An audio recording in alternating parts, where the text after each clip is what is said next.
Saya mau cerita potensi keuntungan emas ni. Siapa mau dengar? Komen nak. Tuan-puan, harga emas hari ni RM616. Allahu Akbar. Kalau tuan-puan dah buat decision lagi untuk start menabung, especially anda yang belum lagi memiliki emas 9999 pelaburan dekat Public Gold, emas dia ketulinan dia 4 kali 9 999.9, maksudnya almost 100% ketulinan dia.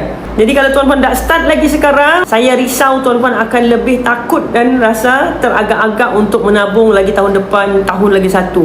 Just imagine saya mau cerita tentang potensi keuntungan 100 gram.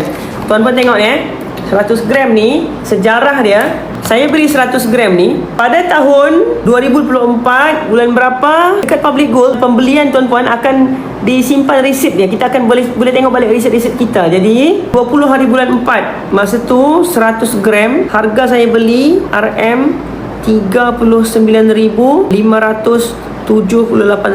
Hari ni 2025 Oktober. Cuba teka berapa harga 100 gram. Siapa-siapa yang start insaf, saya belum explain lagi ni. Insaf sudah awal, tak apa. Isi beg biru, nanti saya guide insyaAllah. 100 gram ni saya beli tahun lepas ni, April tahun lepas. Baru sekitar setahun 6 bulan lebih kurang. Allahu Akbar. RM60,778.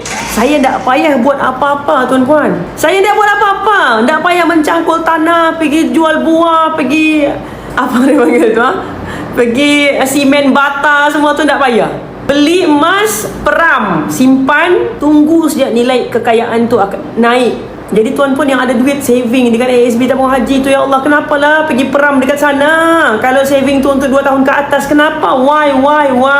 Tengok ni, bukti terang lagi, nyata lagi, bersuluh lagi, apa lagi, host light 60,000.